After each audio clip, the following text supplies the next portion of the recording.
Hello दोस्तों, क्या हाल चाल है, कैसे हैं आप सब। आयो आप सब अच्छे होंगे, मजे में होंगे और आपकी प्रिपरेशन एकदम मक्खन की तरह फुल स्पीड में चल रही होगी। तो आप सब जानते हैं कि एसएससी जीडी का एग्जाम हमारा 16 नवंबर से होने वाला है और आज तारीख हो गई है 25 अक्टूबर। तो हमारे पास मोटा मोटी देखे जाए तो 20 दिन बाकी। हम ये मान के चलेंगे कि 16 नवंबर को आपका एग्जाम है। 16 नवंबर के हिसाब से आपकी तैयारी कैसी होनी चाहिए आखिरी के 20 दिनों में, इस बारे में आज हम बात करेंगे। बाकी अगर आपका एग्जाम 2-4 दिन बाद है तो आप उसमें उसी हिसाब से 2-3 दिन अपने ऐड कर लेना और जो हमने बताया उसी प्रिपरेशन को थोड़ा सा आगे बढ़ा लेना। वीडियो में आगे बढ़ने से पहले आपको बता दें, हम हर संडे इंस्टाग्राम पे रात 8 बजे लाइव आते हैं। तो अगर आपके कुछ क्वेश्चन हो जो आप यहाँ कमेंट सेक्शन में नहीं पूछ सकते या फिर हम यहाँ पर रिप्लाई नहीं कर पाए तो वो सारे क्वेश्चन आप लाइव में आके पूछ सकते हो, हम आपके आंसर जरूर करेंगे। तो देखो, सबसे पहले एक बात बहुत अच्छे से जान लो, ये 10th लेवल का एग्जाम है क्योंकि जीडी 10th लेवल की पोस्ट है। तो 10th लेवल का एग्जाम है तो ये ज्यादा टफ नहीं आने वाला है। मतलब कुछ क्वेश्चन उल्टे सीधे आ सकते हैं, लेकिन अगर ओवरऑल एग्जाम की बात करें तो एग्जाम का लेवल एवरेज रहेगा कहीं ना कहीं। मतलब ऐसा कुछ नहीं होगा कि टफ आएगा। तो आपको इस बात का बहुत ज्यादा ध्यान रखना कि आपको ज्यादा टफ सवालों के पीछे नहीं भागना कि एड कैट जेट मैट ये सारी किताबें आप लगा रहे हो, तो ऐसा बिल्कुल नहीं करना है। आखिरी के 20 दिन है तो आखिरी के 20 दिनों में हमारा फोकस सिर्फ 2 चीजों पर होना चाहिए। पहला है मॉक टेस्ट और दूसरा है रिवीजन। ठीक है, तो इन दोनों के बारे में बहुत अच्छे से बात करेंगे कि मॉक टेस्ट किस हिसाब से देने चाहिए, किस हिसाब से नहीं, रिवीजन कितना करना चाहिए, किस हिसाब से करना चाहिए, किसका सबसे ज्यादा किसका सबसे कम, वगैरह वगैरह। तो सबसे पहले बात करते हैं मॉक टेस्ट की। मॉक टेस्ट में कब कब देने हैं, ठीक है। तो एक बात आप मेरी बहुत अच्छे से गांठ बांध के लिख लीजिए कि आपको आज से डेली एक मॉक टेस्ट देना है। अच्छा आएगा तो भी देना है, स्कोर कम आएगा तब भी देना, लेकिन डेली एक मॉक टेस्ट आपको देना ही देना है क्योंकि आखिरी के 20 दिन बचे। अब मॉक टेस्ट नहीं दिया तो बहुत ज्यादा नुकसान आपका होगा इसमें। एग्जाम अगर आपका 16 तारीख हो है तो आप 12 या 13 तारीख तक मॉक टेस्ट दे सकते हो। उसके बाद आप चाहो तो 13 तक आपने मॉक टेस्ट दिया तो 14, 15, 2 दिन आप रिवीजन सिर्फ फोकस करो, मॉक टेस्ट को साइड कर दो और 16 को जाके अच्छे से अपना पेपर दे लो। ठीक है, तो मॉक टेस्ट आप समझ गए। एग्जाम के 2-3 दिन पहले बंद करना और कोशिश करना जो आपका आखिरी मॉक हो उसमें स्कोर थोड़ा सा अच्छा आए। ठीक है, तो उसके लिए आप प्रीवियस ईयर का कोई मॉक दे सकते हो। तो जैसे मान लो आपने 12 तारीख को मॉक टेस्ट दिया, उसमें आपका अच्छा स्कोर आ गया और आपको डर लग रहा है कि कहीं गलती से 13 में कम ना हो जाए, तो 13 को स्किप कर दो। 13, 14, 15 3 दिन आप पढ़ाई कर लो। ऐसा हम क्यों बोल रहे हैं, इसलिए देखो, अगर आप आखिरी का मॉक आपका जो होगा एग्जाम से पहले वाला, उसमें आपका अच्छा स्कोर आता है, मान लो 100 के पेपर में आपके 85-90 नंबर आ जाते हैं मॉक टेस्ट में, तो अच्छी बात ये होती है कि जब आप एग्जाम देने जाओगे तो आपके अंदर कॉन्फिडेंस बहुत ज्यादा होगा कि नहीं, हम मॉक टेस्ट में अच्छा परफॉर्म कर रहे थे और हम एग्जाम में भी अच्छा परफॉर्म करेंगे। और कहीं अगर गलती से आखिरी के दिनों में मॉक टेस्ट में स्कोर कम आ गया, गलती आपकी नहीं, हो सकता वो पेपर ही अजीब सा आ गया हो, आंगड़ू बांगड़ू टाइप का, तो उसमें होता ये है ना कि मॉक टेस्ट में स्कोर कम आ गया, बच्चा डिमोटिवेट हो जाता है कि यार मेरे तो नंबर ही कम आ रहे हैं तो एग्जाम में क्या होगा, वगैरह वगैरह। अब बात करना थी आप मॉक टेस्ट कहां से दोगे, तो आप लोग टेक्स्ट बुक के मॉक टेस्ट दे सकते हो। तो इन्होंने एसएससी जीडी के ऊपर लगभग 273 मॉक टेस्ट बनाए हुए हैं। इनमें से प्रीवियस ईयर के हैं और कुछ सेक्शनल हैं और कुछ फुल मॉक टेस्ट हैं। टेक्स्ट बुक के मॉक टेस्ट को 10 लाख से ज्यादा बच्चों ने खरीदा हुआ है और मेरे हिसाब से ऐसा कोई टॉपर नहीं होगा जो टेक्स्ट बुक के मॉक टेस्ट ना देता हो। हम भी जब प्रिपरेशन कर रहे थे तो हमने भी टेक्स्ट बुक के मॉक टेस्ट लगाए। इनके पासेस चलते हैं 1 साल का, 2 साल का, 3 साल का। और एक बार अगर आप पास खरीदते हो तो मान लो आपने ये सोच के खरीदा था कि मैं एसएससी जीडी की प्रिपरेशन करनी है, उसके मॉक टेस्ट के लिए हमने पास खरीदा है। लेकिन अगर आपने सिर्फ जीडी के लिए खरीदा तो आपको एसएससी के सारे मॉक टेस्ट आपको फ्री में मिलेंगे। साथ में एसएससी के अलावा बैंक के, रेलवे के, आईबी के, पुलिस के, स्टेट एग्जाम के जितने भी होते हैं वो सारे मॉक टेस्ट भी मिलेंगे। तो एक बार आपने पास खरीद लिया एंड उसके बाद आप सारे ही एग्जाम के मॉक टेस्ट दे सकते हो। लगभग 400 से ज्यादा एग्जाम के लोग टारगेट करते हैं। और अच्छी बात ये होती है कि इन्होंने इस मॉक टेस्ट में प्रीवियस ईयर के पेपर को भी शामिल कर रखा है। तो मतलब जो प्रीवियस ईयर के पेपर होते हैं उसे हम बाकायदा मॉक टेस्ट के रूप में दे सकते हैं। तो ये भी आपको फायदा मिलेगा। टेक्स्ट बुक के 14 महीने के पास है 400 रुपए का, लेकिन अगर आप मेरा कूपन कोड KV10 यूज करते हो तो उसमें आपको 30% का डिस्काउंट मिलेगा, यानी कि 14 महीने के पास आपको मिलेगा 280 रुपए का। अगर बात करें कि लाइफ टाइम वाले पास की, तो उसमें अगर आप मेरा कूपन कोड लगाओगे तो 3 साल का लाइफ टाइम वाला पास वो आपको मिलेगा 490 रुपए का। तो आप टेक्स्ट बुक के मॉक टेस्ट खरीद सकते हो क्योंकि लास्ट टाइम में मॉक टेस्ट ऐसे हैं जो आपका स्कोर बूस्ट करेंगे। ठीक है, तो ये तो बात होगी मॉक टेस्ट की। अब बात करते हैं रिवीजन की, सेकंड चीज। ठीक है, तो रिवीजन बहुत इंपॉर्टेंट है। देखो, आखिरी के 20 दिनों में कुछ नया पढ़ के आप कुछ अच्छा स्कोर नहीं कर सकते, लेकिन जितना आपने पहले से पढ़ रखा अगर आप उसे अच्छे से रिवाइज कर लोगे, ठीक है, तो वो कहीं ना कहीं बहुत ज्यादा हेल्पफुल रहेगा। मतलब वो रिवीजन ही ऐसे टाइम पे होता है जो हमें एग्जाम में स्कोर बढ़ाएगा। जैसे स्टार्टिंग में लोग नोट्स बनाते हैं, वो नोट्स हमारे शुरुआत में काम नहीं आते। वो नोट्स काम कब आते हैं, जब आखिरी के कुछ दिन बचे होते हैं ताकि हम स्पीड में पढ़ सकें। तो जरा रिवीजन की बात कर लेते हैं चारों सब्जेक्ट की, मैथ, इंग्लिश, जीएस और रीजनिंग।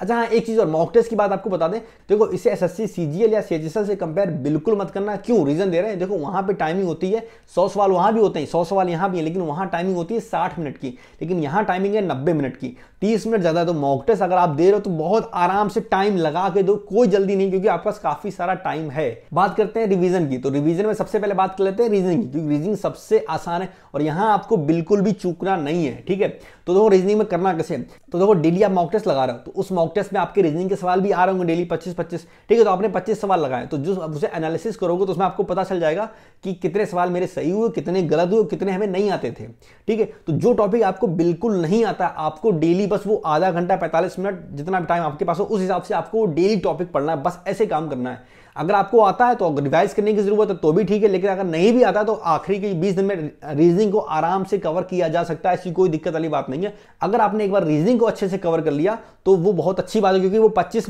नंबर बहुत इंपॉर्टेंट होते हैं, क्योंकि जितना भी अच्छा बच्चा होगा वो 25 नंबर तो वो कर ही लेगा हर हाल में। सेम बात करें मैथ्स की, तो मैथ्स का भी सेम यही सीन रहता है, क्योंकि टाइम ज्यादा होता है, ठीक है। जब टाइम कम होता है तो बच्चा मैथ के सवाल नहीं कर पाता, लेकिन यहाँ पे टाइम ज्यादा है कहीं ना कहीं, तो बच्चा जिसे सवाल नहीं भी आता होगा किसी ट्रिक्स या किसी कंसेप्ट से, वो एक्स मान के भी सवाल को कर सकता है, क्योंकि टाइम यहाँ पे 90 मिनट का है, आधा घंटा एक्स्ट्रा मिल रहा है। तो मैथ में बिल्कुल भी नहीं चूकना, आपको मैथ और इंग्लिश ये पूरी करनी है। आप ये टारगेट बना के घर से जाओगे कि 50 में 50 नंबर हमें लेके आने मैथ में और रीजनिंग में। तो बात करते हैं मैथ का रिवीजन आप कैसे करोगे। तो मैथ की अगर आपको बात बता दो, मैथ का सीन ऐसा है कि आप एक दिन में पूरा चैप्टर कंप्लीट नहीं कर सकते, लेकिन आप कुछ सवाल उसके लगा सकते हो। तो हमारे पास 20 दिन है, आप टारगेट लेके चलोगे, डेली हम एक एक चैप्टर मैथ का खत्म करेंगे।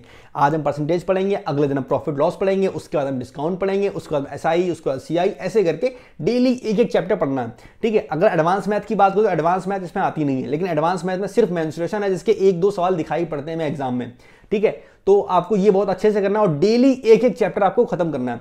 और एक बात, क्योंकि आपका ये रिवीजन है, ये कंप्लीट पढ़ाई नहीं कि मैं पूरा 300 सवाल लगाने, तो रिवीजन आपको करना किस हिसाब से। मान लो अगर आप किरण से कर रहे हो या राकेश सर की बुक से कर रहे हो, किसी बुक से कर रहे हो, तो आपको सारे सवाल नहीं लगाने। अगर सब बुक में 200 सवाल दे रखे हैं किसी चैप्टर में, तो आपको 200 सवाल नहीं लगाने, आपको सवाल गिनती के 10 या 20 लगाने।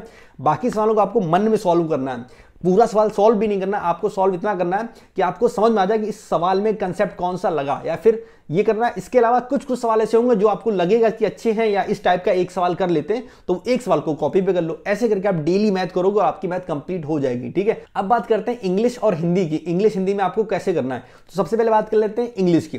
तो इंग्लिश का क्या है, इसमें 3 चीजें हैं, एक हमारी वोकैब, एक हमारा ग्रामर और तीसरा हमारा कॉम्प्रिहेंशन वाला पैसेज, ठीक है। क्योंकि 10th लेवल का एग्जाम है तो आसान आएगा। देखो आप पैसेज के लिए रीडिंग करने डेली मत बैठ जाना कि यानी अब हम आखिरी के 20 दिन में रीडिंग करें, हम हमेशा मना करते हैं रीडिंग वीडिंग कुछ भी नहीं करनी। तो पैसेज की प्रैक्टिस आपको आखिरी में नहीं करनी है। देखो क्योंकि आप डेली मॉक टेस्ट लगा रहे हो तो उसमें पैसेज या क्लोज टेस्ट या फिर पीक्यूआरएस जो भी आ रहा होगा वो तो आप कर ही रहोगे, तो वो तो साइड में उसकी प्रैक्टिस चली रही है, उसे साइड कर दो। वोकैब की बात करते हैं, प्रीवियस ईयर में जितनी भी वोकैब आज तक आपने पढ़ी आपको वो वोकैब रिवाइज करनी है, एक्स्ट्रा कुछ भी नहीं करना, प्रीवियस ईयर की वोकैब बस और कुछ भी नहीं। बात क्या है ग्रामर के पोर्शन की, तो ठीक है आप रिवीजन कर रहे हो तो आप एक दिन में, मेरे हिसाब से अगर डेली पढ़ाई कर रहे हो तो आप एक दिन में एक चैप्टर को आसानी से खत्म कर सकते हो, जैसे आप मैथ्स को खत्म करोगे।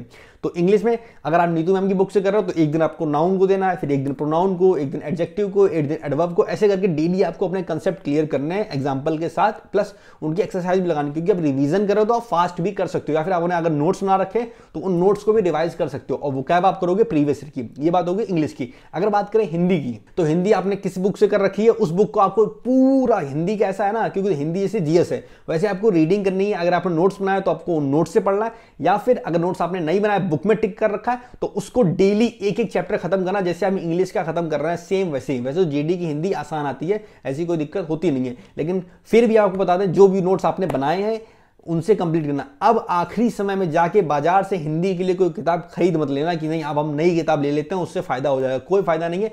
जिस किताब से आज तक आपने पढ़ाई की है वही किताबें आपको पढ़नी है और आप उसे नॉर्मल रीडिंग की तरह खत्म करोगे। आखिरी में सबसे इंपॉर्टेंट जिस पे आपका सिलेक्शन टिका है वो है जीएस। इसकी बात कर लेते हैं। तो जीएस की बात ऐसी है कि ये सबसे इंपॉर्टेंट है। अगर इंग्लिश की बात करें, मैथ की बात करें, रीजनिंग की बात करें, ये तीनों टॉपिक बच्चा कर लेता है क्योंकि ये कहीं ना कहीं आसान होते हैं, क्योंकि इनमें पैटर्न उन्हें पता होता है कि मैथ में इस चैप्टर से सवाल आएगा, इंग्लिश में एरर आएगी, वोकैब आएगी वगैरह वगैरह। अब तो आसान भी आने लगी है, ठीक है, तो बच्चा कर लेता है कहीं ना कहीं, और रीजनिंग तो आसान होती है। तो इस 75 में अगर बात करें तो बहुत से ऐसे बच्चे होंगे जो इस 75 में 75 स्कोर कर देंगे, लेकिन वो अटकेंगे कहां पे, जीएस में। जीएस की बात करें तो जीएस का कभी कुछ भी फिक्स नहीं रहा, हमेशा जीएस अजीबो गरीब आई है। क्या पता एमटीएस के पेपर में बहुत ज्यादा अजीब सी आ जाए या फिर सीजीएल में आसान आ जाए, तो ये कोई नहीं जानता। तो जीएस में हर बच्चा स्ट्रगल करता है, ठीक है, यहीं आपको बाजी मारनी है। आपको करना कैसे है वो जान लीजिए। देखो तो आखिरी में आपको किन किन चैप्टर पे सबसे ज्यादा रिवीजन करना उनकी बात कर लेते हैं। तो अगर स्टैटिक जीके की बात करें तो फिजिक्स, केमिस्ट्री, बायो, पॉलिटी और मॉडर्न हिस्ट्री, ये 5 चीजें आपको बहुत अच्छे से करनी, इसमें बिल्कुल भी लापरवाही मत करना। फिजिक्स, केमिस्ट्री, बायो, पॉलिटी और मॉडर्न हिस्ट्री, ये 5 चीजें, तो ये तो हर हाल में मतलब अगर रिवाइज करने बैठोगे तो सबसे पहले ये फिजिक्स, केमिस्ट्री, बायो, पॉलिटी और मॉडर्न हिस्ट्री, सबसे पहले इनको रिवाइज करना है। इसके बाद बात करते हैं करंट अफेयर्स की, जो कि बहुत ज्यादा इंपॉर्टेंट रोल प्ले करेगा इसमें, क्योंकि अगर 5 करंट अफेयर्स आए तो 25 में 5 नंबर जीएस के डिसाइड हो गए ना। तो अब बात कर लेते हैं करंट अफेयर्स की कि हमें करंट अफेयर्स किस हिसाब से पढ़ लें ताकि हम अच्छा स्कोर कर सकें। तो देखो, अभी तक हमने करंट अफेयर्स नहीं पढ़ा, चलेगा, आखिरी के 20 दिनों में आप इतना करंट अफेयर्स पढ़ सकते हो कि एग्जाम में जो पूछा जाएगा काफी हद तक आप सही करके चले जाओ। तो सोच के देखो, अगर आपको 6 महीने की पीडीएफ मिल गई तो उससे कितना ज्यादा फायदा होगा। पीडीएफ के 1000 सवाल को रीडिंग करना बहुत आसान है, आप उसे एग्जाम से पहले 5-6 बार 7-8 बार बड़े आराम से रीडिंग कर सकते हो। और जब आप किसी भी चीज को 5-6-7-8 बार पढ़ोगे तो ऐसा हो ही नहीं सकता कि एग्जाम में उसे सही ना कर सको। हम भी करंट अफेयर्स की जब पीडीएफ पढ़ के गए थे, ठीक है, तो हमें आंसर तो नहीं पता था कि ये सही है कि गलत है, लेकिन हमें इतना लग रहा था कि ये आंसर हो सकता है क्योंकि वो सवाल मेरा देखा हुआ था, क्योंकि हम पीडीएफ करके गए थे। तो पीडीएफ मिलेगी कहां से, हम आपको बताते हैं। सबसे पहले तो एक यूट्यूब चैनल है इवन कोचिंग सेंटर, उन्होंने 6 महीने का करंट अफेयर्स एक वीडियो के फॉर्म में करवाया और उन्होंने वीडियो में पढ़ाया भी है और डिस्क्रिप्शन में कुछ बताया, वहां से आप पीडीएफ डाउनलोड कर सकते हो। तो एक तरीका तो वो हो गया, लेकिन वो आज से शायद 2 या 3 महीने पुराना है, तो बीच में जो 2-3 महीने का गैप बचता है ये आपको अलग से करना पड़ेगा, महीने का ढूंढ के, ठीक है। इसके अलावा दूसरा ऑप्शन आपको दें तो स्टडी IQ यूट्यूब चैनल है, वहां आप जाओगे, वहां आपको पीडीएफ मिल जाएंगी, ठीक है। तो ये 2 सोर्स है जहां से आप करंट अफेयर्स कर सकते हो। तो अगर आप ये सारी बातें अच्छे से ध्यान रखोगे, आपने मॉक टेस्ट अच्छे से दिए एंड आपने रिवीजन अच्छे से किया, तो हम गारंटी दे सकते हैं अगर आपका स्कोर अभी 70 के आसपास टिका हुआ है तो 80, 85, 90 हो सकता है। क्योंकि जो आखिरी के दिन होता है ना, ये बहुत इंपॉर्टेंट होते हैं। आखिरी के दिन डिसाइड करते हैं कि आपका सिलेक्शन होगा या नहीं होगा। तो अगर आपने आखिरी टाइम पे रिवीजन अच्छे से किया, ठीक है, तो ये बात की पक्की है, आपका स्कोर अभी कितना भी हो, अगर 50 भी होगा तो इंप्रूव जरूर होगा, कितना होगा ये पता नहीं, पर इंप्रूव जरूर होगा। अगर बात करें कुछ गलतियों की जो आपको बिल्कुल नहीं करनी है, तो सबसे पहले वो पहली चीज, बहुत बेसिक बात है, जल्दी से बता देते हैं। पहली चीज, आपको इस समय नया कुछ भी नहीं पढ़ना। वैसे तो आपको पता होगा, लेकिन फिर भी बता रहे हैं, नया बिल्कुल आपको नहीं पढ़ना। आखिरी के दिनों में इंग्लिश के पैसेज के लिए रीडिंग करने बिल्कुल मत बैठ जाना, कोई नई किताब मत खरीद लेना, कोई नया पेड कोर्स मत खरीद लेना, ठीक है। आप जहां से अभी तक पढ़ रहे हो वहीं से पढ़ते रहो, टीचर चेंज करने की जरूरत नहीं है। या फिर और एक चीज, आखिरी के दिनों में अगर YouTube पे कोई 20 दिन का, 10 दिन का, 15 दिन का कोई पेड कोर्स या कोई क्रैश कोर्स टाइप के होते हैं वो लॉन्च हो जाए, तो उनके पीछे आपको नहीं भागना, क्योंकि ये कहीं ना कहीं तैयारी वो लोग करवाते हैं लेकिन पूरी तैयारी नहीं करवा सकते आपकी 20 दिनों में। तो ये गलती आपको बिल्कुल नहीं करनी है। और इस बात का बहुत ज्यादा ध्यान रखना कि आपको सिर्फ 2 चीजों पर फोकस करना है, एक मॉक टेस्ट पे एंड सेकंड रिवीजन पे, ठीक है। हमें उम्मीद है आपको वीडियो पसंद आएगी। अगर आपका कुछ भी आपको पूछना हो तो आप नीचे कमेंट सेक्शन में पूछ सकते हो। इसके अलावा हम हर संडे इंस्टाग्राम पे लाइव आते हैं रात 8 बजे, तो अगर आपको कुछ पूछना हो हम यहाँ पे, अगर मान लो पॉसिबल नहीं होता आपका क्वेश्चन का रिप्लाई करना, तो आप वहां लाइव में आके पूछ सकते हो। इस वीडियो में इतना ही, हमें उम्मीद है आपको वीडियो पसंद आएगी। अगर आपको वीडियो अच्छी लगे तो वीडियो को लाइक कर दें, अगर आप चैनल पर नए हो तो चैनल को सब्सक्राइब कर दें। हम मिलेंगे नेक्स्ट वीडियो में, तब तक के लिए टेक केयर, बाय बाय, मजा करो, ऐश करो, खुश रहो, खुश रखो, बाय। वीडियो में आगे बढ़ने से पहले आपको बता दें, हम हर संडे इंस्टाग्राम पे रात 8 बजे लाइव आते हैं। तो अगर आपके कुछ क्वेश्चन हो जो आप यहाँ कमेंट सेक्शन में नहीं पूछ सकते या फिर हम यहाँ पर रिप्लाई नहीं कर पाए, तो वो सारे क्वेश्चन आप लाइव में आके पूछ सकते हो, हम आपके आंसर जरूर करेंगे।